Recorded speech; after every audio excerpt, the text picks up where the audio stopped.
A reading from the Gospel of Luke. Jesus said to his disciples, "To you who hear, I say, love your enemies, do good to those who hate you, bless those who curse you, pray for those who mistreat you. To the person who strikes you on one cheek, offer the other one as well. And from the person who takes your cloak, do not withhold even your tunic. Give to everyone who asks of you, and from the one who takes what is yours, do not demand it back. Do to others as you would have them do to you. For if you love those who love you, what credit is that to you? Even sinners love those who love them. And if you do good to those who do good to you, what credit is that to you? Even sinners do the same. If you lend money to those from whom you expect repayment, what credit is that to you? Even sinners lend to sinners and get back the same amount. But rather, love your enemies and do good to them, and lend expecting nothing back. Then your reward will be great, and you will be children of the Most High.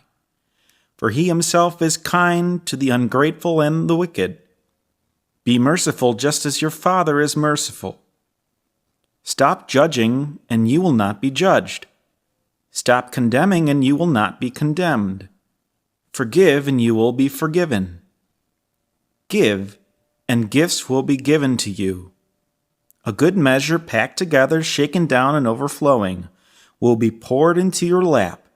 For the measure with which you measure will, in return, be measured out to you." Today's gospel is essentially Luke taking a bunch of Jesus' short sayings and cramming them together into one passage. Why? Well, the best way people were able to pass on teachings of Jesus via oral tradition was through Jesus' short sayings. So when you've got a bunch of them all in one passage, scholars usually conclude that these were probably not said at the same time. Once we realize this fact, we can categorize these short sayings into two groups: nonviolent sayings, which challenge the domination system of Jesus' day, i.e. the Roman Empire, and moral instructions for everyday life. In the first group, we have sayings like turning the other cheek and giving a person your tunic in addition to your cloak. Furthermore, although not in today's passage, the saying of walk the extra mile also fit into this category. When read out of context, these sound like they might be moral instructions as well.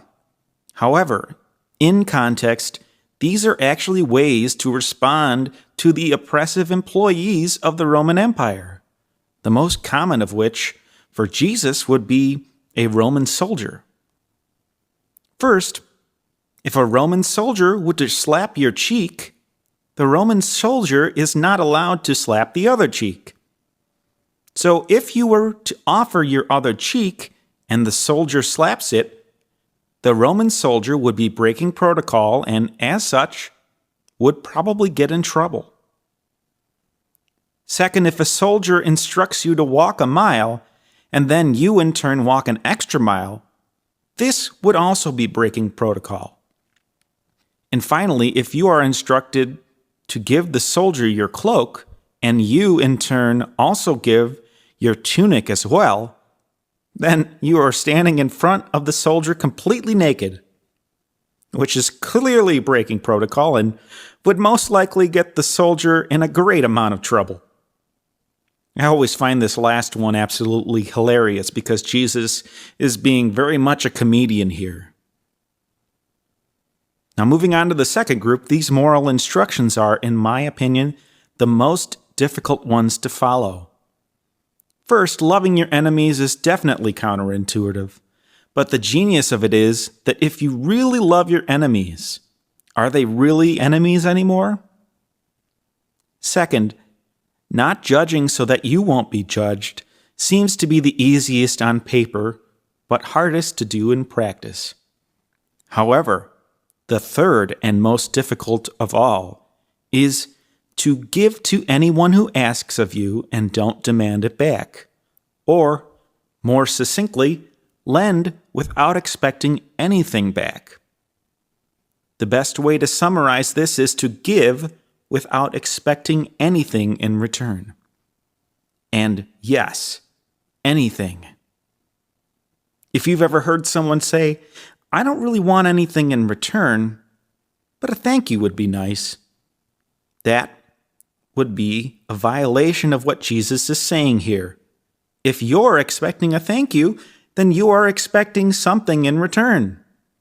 But Jesus says to expect nothing in return.